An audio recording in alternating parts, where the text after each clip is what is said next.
Hello বন্ধুরা, কেমন আছো তোমরা সবাই? আশা করছি সবাই খুবই ভালো আছো। আমরাও কিন্তু বেশ ভালো আছি। আমি রিয়া। আমার নতুন আরও একটি ভিডিওতে তোমাদের সকলকে জানাই অনেক অনেক স্বাগত, অনেক অনেক ভালোবাসা। সকালে ঘুম থেকে উঠেই বাসি কাজগুলো করে এখানে আমি চালটা ভিজিয়ে নিয়েছি। আমার শাশুড়ি মা বলেন এইভাবে চাল ভিজিয়ে রান্না করলে ভাতটাও খুব সুন্দর হয় আর তাড়াতাড়ি হয়ে যায় রান্না। তো সেই কারণে সময়টাও কম লাগে, তার জন্য রেগুলার এইভাবে আমরা চাল ভিজিয়েই রান্না করি। একটা অভ্যেস হয়ে গেছে। তো দেখবে তোমরাও এরকম ভিজিয়ে রান্না করবে, ভাতটা খুব সুন্দর হয় আর তাড়াতাড়ি হয়ে যায়।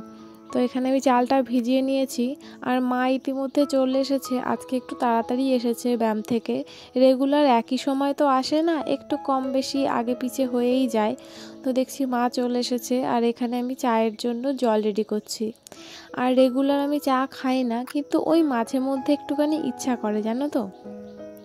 আজকেও সেই রকম আমার ইচ্ছা হলো একটু চা খাওয়ার। তো তার জন্য আমার জন্য জল নিয়ে নিয়েছি। আর মা এভাবে কেনা জল দিয়ে আমাকে চা করতে বলেন, আর সেই জন্য আমি কেনা জল দিয়ে চাটা করি। আর আমি তো কেনা জল খেতেই পারি না, মানে তেতো লাগে। আগে আমার মাসির ছেলের এইরকম কেনা জলের ব্যবসা ছিল, তখন না খুব খেতাম কেনা জল, একটা নেশা হয়ে গেছিলো।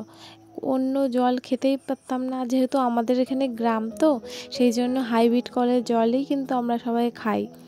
আর কেনা জলের সেরকম একটা সবাই নেয় ঠিকই, রান্নার কাজে বা এরকম চা করতেই বেশি ব্যবহার করে। আর আমি তো কেনা জল খেতেই পারি না।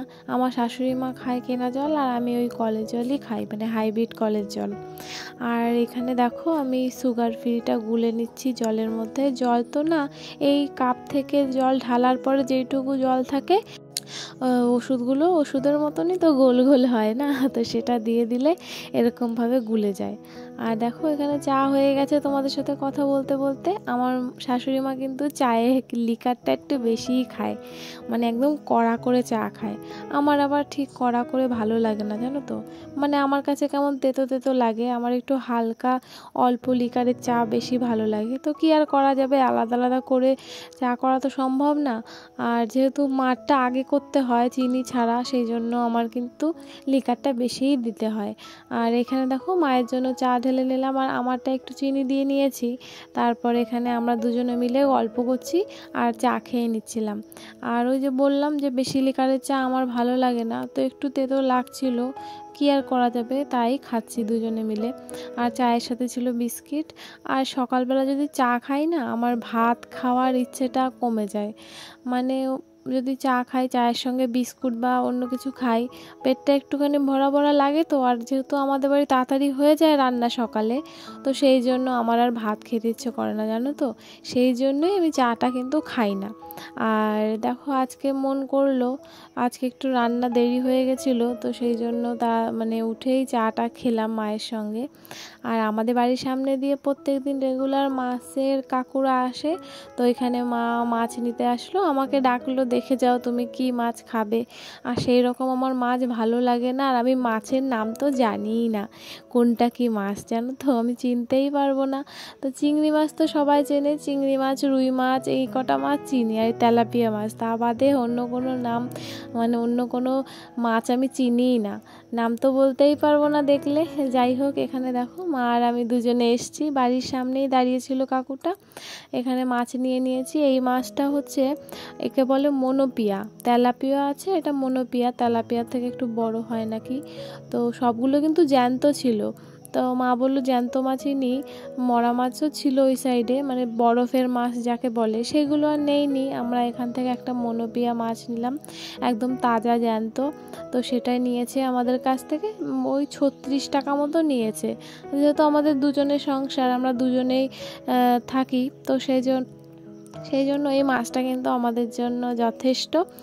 বেশি নিলে আবার থেকে যাবে, তো সেটা পরে আর খাওয়া হয় না, যার জন্য নিয়ে সাথে সাথে রান্না করলে সাথে সাথে খাওয়া হয়ে যায়। তো দেখো এখানে আমাদের মাছ কেনা হয়ে গেছে। তারপর আমি এখানে ব্রাশ ট্রাশ করে নেব। আর তারপর এখানে দেখো সবজিটা কাটতে বসেছি। তো কি কি কেটেছি দেখো, এখানে লাউ কেটেছি, লাউ দিয়ে যে মাছটা রাখলো না মা, ওইটা রান্না হবে। আর কেটেছি উচ্ছে আর আলু। তো আমাদের রেগুলার দুটো আইটেম থাকে, একটা তরকারি থাকে আর একটা ভাজি থাকে। বেশি কোনো আইটেম দিয়ে আমরা খেতেই পারি না, মানে অনেক পদ হলে আমার তো খেতে ভালোই লাগে না, আর মাও সেই রকম, আর আমার মানে বড় সেই রকম। আমাদের কাছে দুটো আইটেম বা দুটো মেনুই ঠিক আছে, এর থেকে বেশি আমাদের হয়ও না আর আমরা করিও না। তো যাই হোক, আমাদের রান্নাবান্না কিন্তু এই সকালবেলায় থাকে, আর দুপুরে কোনো রান্না থাকে না। আর রাতের জন্য ওই 5টা রুটি করলে হয়ে যায়। তরকারি অনেক সময় তুলে রাখা হয়, আর যদি তরকারি নাও তুলে রাখা হয়, খাওয়া হয়ে যায় দুপুরে, তাহলে আমরা রেগুলার দুধ রাখি, তো দুধ দিয়ে রুটি দিয়ে খাই আমরা বেশিরভাগ রাত্রেবেলা। তো দেখো এখানে খাওয়া দাওয়া কিন্তু হয়ে গেছে, আর রান্নার পরে যে বাসনগুলো হয় সেগুলো এক জায়গায় করে, আর খাওয়ার বাসন এক জায়গায় করে আমি সকালেই মেজে নিই। তারপরে আর কোনো রকম বাসন থাকে না।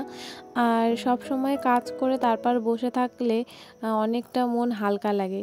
কাজ মাথায় নিয়ে বা কাজ ফেলে রেখে বসে থাকলে সেই মানে বারবার মাথায় ঘোরে কাজগুলো করতে হবে, কাজগুলো করতে হবে।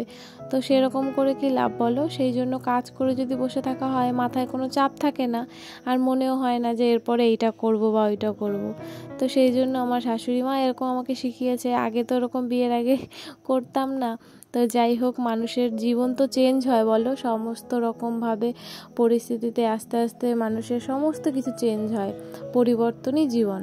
তো সেই জন্য আমারও সমস্ত কিছু পরিবর্তন হয়ে গেছে। এখানে দেখো আমি বাসনগুলো সব কিছু মেজে নিয়েছি। তেমন একটা বাসন হয় না, ওই রান্নার কটা আর খাওয়া দাওয়ার কটা, তাড়াতাড়ি হয়ে যায়।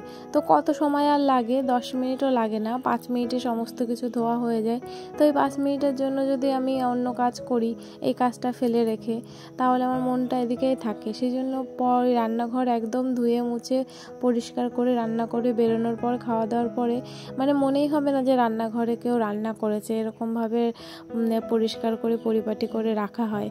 আর তারপর দেখো আজকে মনে হলো যে শোকেসটা একটু পরিষ্কার করি। মানে একটা জামা কাপড় টানলে না পরপর সব বেরিয়ে আসে, তখন এলোমেলো হয়ে যায়। তোমাদেরও নিশ্চয়ই এরকম হয় বলো? তো সেই জন্য আমার কতদিন ধরে এরকম জামা প্যান্ট বের করার পরে সব কিছু এলোমেলো হয়েছিল, সেগুলোই আজকে একটু পরিষ্কার করে নেব। আর তার জন্য সমস্ত জামা কাপড় আমার আগে বের করতে হলো শোকেস থেকে, তারপর সমস্ত কিছু আবার নতুন করে ভাঁজ করে, যেগুলো ভাঁজ ভেঙে গেছে সেগুলো ভাঁজ করতে হলো। আর এই যে জামা কাপড়গুলো দেখছো, এইগুলো কিন্তু আগের দিন কেচেছিলাম, তোমরা আগের ভিডিওতে দেখেছো। তো সেই কাঁচা জামা কাপড়ও ভাঁজ করা হয়নি, তো আজকেই সমস্ত কিছু ভাঁজ করে রেখে দেবো। আর এইগুলো সব কিন্তু নাইটি, তো সমস্ত কিছু এগুলো ধোয়া। আর যেগুলো শোকেস থেকে বের করেছিলাম সেগুলো শোকেসে রাখা হয়ে গেছে। আর আমাদের 3 জনের জামা কাপড়, আমার হাজব্যান্ডের এক সাইডে, আমার এক সাইডে, আর আমার শাশুড়ি মার এক সাইডে। তো সেইভাবেই রাখা হয়, একসাথে রাখি না, সমস্ত কিছু আলাদা আলাদা করেই রাখি। আর এই জামা কাপড়গুলো আমি যে ধুয়েছিলাম, ভেবেছিলাম বৃষ্টি হবে, তো কোনো মতে বৃষ্টি হলো না। বৃষ্টি হলে তো এতগুলো শুকাতোই না।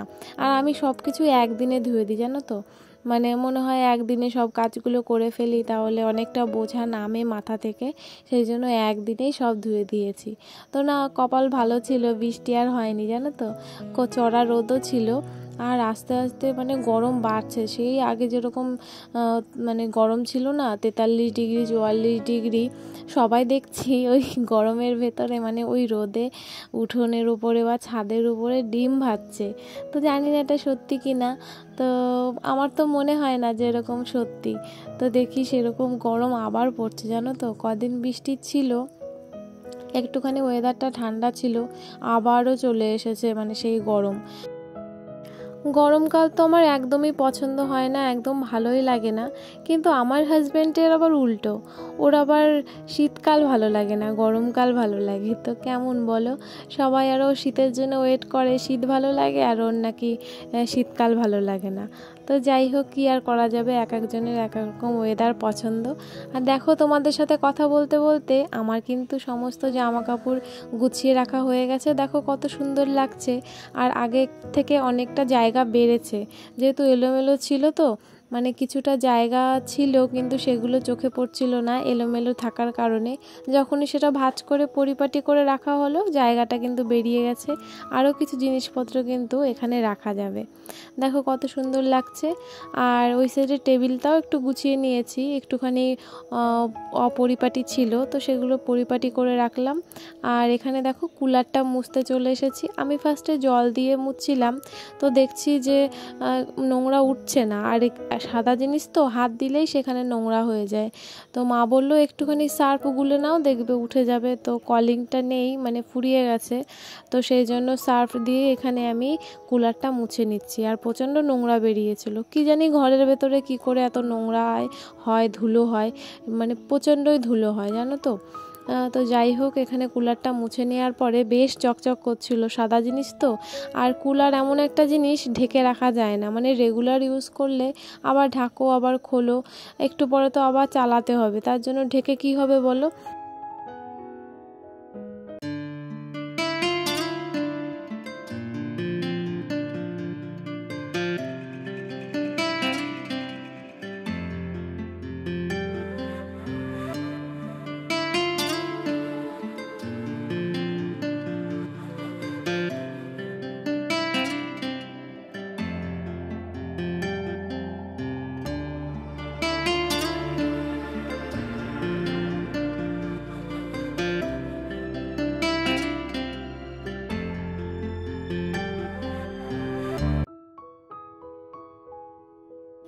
অনেকটা সময় পরে আবারও চলে এসেছি। এখন দেখো রাতের জন্য রুটি করতে বসেছি। ওই যে বললাম আমাদের রাতে সেরকম কিছু রান্নাবান্না থাকে না, শুধু রুটি করলেই হয়ে যায়। আর মাঝে মধ্যে আমি ডিম ভাজা দিয়ে খাই, তো ডিম ভাজা দিয়ে রুটি খেতে কিন্তু দারুণ লাগে। আর আমি আগে হাজব্যান্ডের কাছে শুনতাম যে ডিম ভাজা দিয়ে রুটি খায়, অনেকেই খায়, কিন্তু আমি কোনোদিন খাইনি। এই শ্বশুরবাড়িতে এসেই ফার্স্ট খেয়ে দেখলাম আর কোনো তরকারি লাগেই না, একটা ডিম ভাজা দিয়েই খাওয়া হয়ে যায় রুটি। তো দেখো এখানে আমি আটাটা মেখে নিয়েছি, গুল্লি করে নিলাম। আর এখানে কিন্তু 5টা রুটি হবে, তো আমি 2টো খাই আর আমার শাশুড়ি মা 2টো, 3টে খায়। তো এইভাবেই আমরা রাত্রেবেলা ডিনারটা করি। আর এখানে আমি বেলে দিচ্ছি, আর ওদিকে কিন্তু মা কাঠের জালে রুটিটা ভাজছে। আর এখানে দেখো দুধটা গরম করে নিলাম। আর আমরা রেগুলার দুধ নিই ঘোষের কাছ থেকে, আজকে আমার দুধ দিয়ে রুটি খেতে ইচ্ছে করলো না, আজকে একটু মন করলো যে ডিম ভাজা দিয়ে খাবো, সেই জন্য এখানে ডিম রেডি করে রেখেছিলাম। আর সাইডেই দুধ গরম হচ্ছে। দুধ এমন একটা জিনিস, দুধ উনুনে দিয়ে কাছের থেকে দাঁড়িয়ে থাকতে হয়, একটু সরে গেলেই উতরে যাবে, সব পড়ে যাবে। এই দেখো মার এখানে ডিম ভাজাও হয়ে গেছে, দুধটা ওদিকে জাল দেওয়া হয়ে গেছে। আর আমি তো দুধের কাছে দাঁড়িয়েই ছিলাম, যদি উতরে যায় তো উতরায়নি। এখানে দেখো আমরা খেতে বসে গেছি, আর খাওয়া হয়ে গেছে মোটামুটি। আর এই যে দুধটা এখন খাবো রাত্রেবেলা। আর যেহেতু রুটি দিয়ে খাইনি সেই জন্য এমনিই খাবো গ্লাসে ঢেলে। আর এই যে সর পড়ে না, এটা ছোটোবেলা খেতে খুবই ভালো লাগতো। দেখো তেমন একটা সর পড়েনি, মাঝে মধ্যে পড়ে, একটুখানি জাল বেশি দিলে তখনই কিন্তু সরটা বেশি পড়ে। তাও আমি যেটুকু পাচ্ছিলাম আঙুল দিয়ে সেগুলো খাচ্ছিলাম, তো নেই, একদম হয়নি, তো আরও একটু জালের দরকার ছিল। তো যাই হোক, এখানে দেখো আমি দুধটা খেয়ে নিয়েছি।